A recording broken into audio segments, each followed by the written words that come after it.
girl. There you go. Did you get her? Whoa. I got her to sit for you so you can take a pretty picture. Lucy, get up. Sit down. You just tell me, get up. Good. Sit down. Sit down for mommy. Sit. Good girl. My name is Joanne Sargai, and this is Lucy. She is 4 months old, and she's an Italian Greyhound.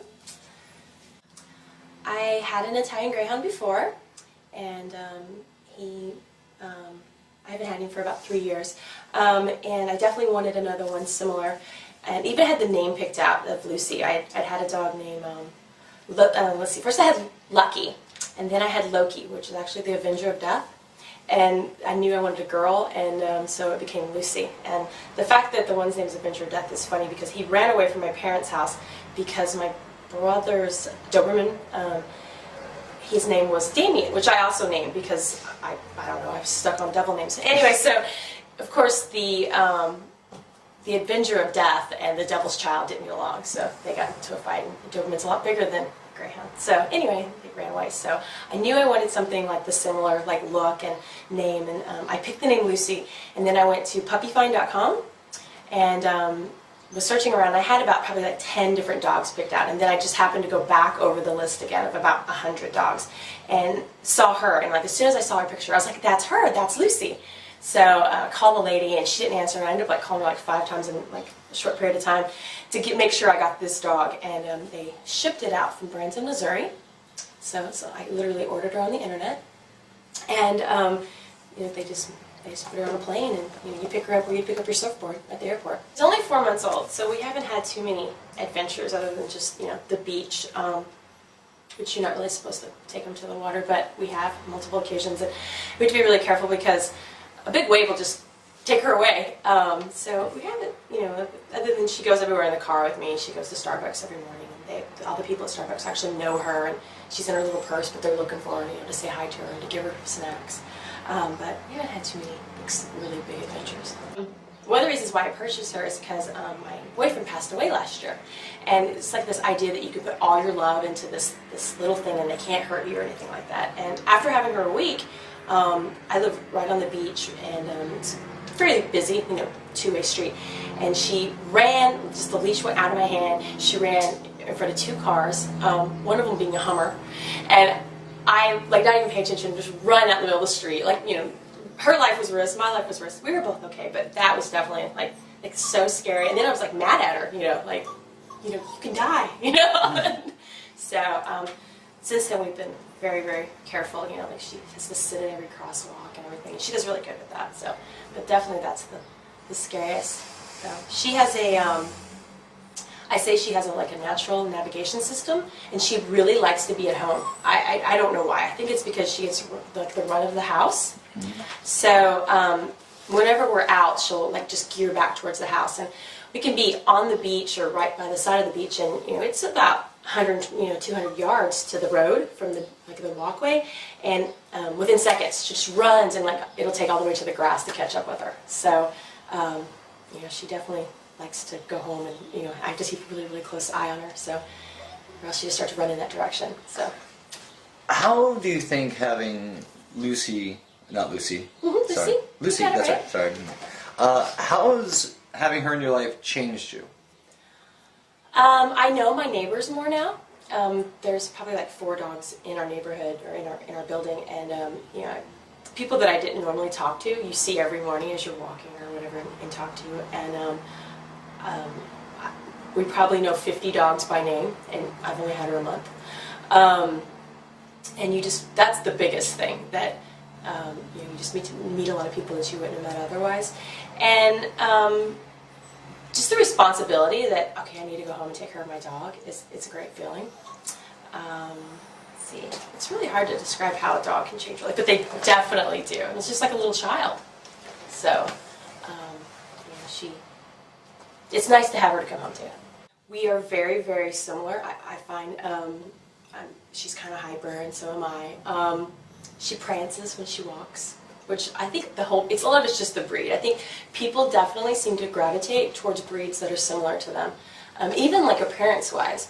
A friend of mine has a boxer, and she's like a swimmer. She's a big, broad, girl, and she's like long and lean, and I like to think I am, and I like to run, and she will like jog with me and stuff. So, but I think a lot of it's what you pick. So, but I like to say she's 5 pounds of ego. She's not scared of anything. She'll go up to any dog. She definitely thinks she's the boss. So she's a lot of fun. Goodness, I don't know. I think there's a misconception when people put clothes on their dogs, because like I always feel like I need to like make an excuse for like having her in a jacket, but it's really cold out there. It's not just for like fashion. She really does get cold. I don't know. There's actually a lot of controversy right now, like in the paper, about people and their dogs because of the airport dog park issue. Are you familiar with that? Yeah, Tell me. There's Santa Monica Airport has a park, and they have a dog park there. They just opened it, and it's only for Santa Monica dogs, and you have to have a Santa Monica permit to take your dog there. But it's really close to Mar Vista, so all the people in Mar Vista are really upset that they can't bring their dogs to the dog park because they can walk there. And it's this big controversy. It's probably like the most exciting thing in Santa Monica in the news right now, and we're kind of like, it's sad that this is the biggest problem we have is who can come to our dog park. But there's a lot of editorials written about dog people and how they're just a little different. But this is California; we're all different. So I think it's. How do you feel about dog parks? She's so little that we haven't experienced them a lot. I actually got discriminated. She got discriminated against at the dog park. There's the closest one to here, Westminster. It's really big, and we went around 2 o'clock in the afternoon, and I think most of the people there were probably dog walkers, and they're like responsible for 2 or 3 big dogs, and they just don't have to worry about what might happen to her. But they literally like said, "You're not going to bring her in here, are you?" And I'm like, "Well, I'm going to hold her." Like they didn't want me to even take her inside. So, and there is a dog park right by our house on Pacific and Main Street. It's really small. It's about the same size as this front yard, and no one uses it. Which, if there's another dog there, she'll like have just have a blast, just run around off leash. But very rarely does anyone else go there. I think it's because it's like a block from the water, and most people just walk their dogs along the grass. But I can't let her off leash there. You're not supposed to, but most people do. But I can't. She'll run straight to the street. So. How do you feel about the leash laws? I've not really been affected by them. My girlfriend has a boxer. I used to walk her a lot, and she would definitely be off leash. And people would say a lot, "Oh, you're going to get a ticket." But I've never experienced that. I'm sure if I experienced that, I'd have an opinion. And right now, she's still at an age where it's never a problem. But there's a lot of people in our neighborhood that take their dogs off and just let them kind of run around in circles, and they do watch out for the enforcement. So, but like I said, I haven't really experienced that yet. Cool. And if you were a dog, what kind of dog would you be? Goodness. Oh, I'd be her. Of course, she's got the perfect life. She gets fed. She likes to eat chicken, and she likes Korean barbecue bones. But I mainly feed her just regular dog food. She likes the birthday cake at the Tales of Santa Monica when they have a birthday party. Yeah, she ate 2 plates of that, and she's very finicky for the most part. So, and she likes to play with tennis balls, like the big size. I bought her the tiny ones, and she doesn't like those. She likes the big one, and she will actually carry a tennis ball around in her mouth, which is crazy for the size of her.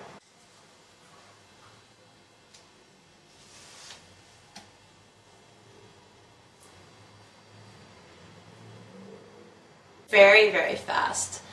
She can keep up with me on a bicycle. It's surprising. She takes up a lot of time. By the time you get her up and take her outside to go to the bathroom, and then just coming down here, it's like you have to not talk to all these people because everyone wants to stop and talk to your dog. And my friends are like, "So what have you been up to?" Well, I spent a lot of time with my dog. I mean, she really does take up a lot of time cleaning up her little messes and just spending time with her. So. It's just like anything. If you're going to get a dog, you definitely need to invest the time, to spend with them. It's like I feel bad if I go for like a hike all day and she's been stuck inside. So yeah. Other than time, that's the only thing I could think of. Whoa, stay.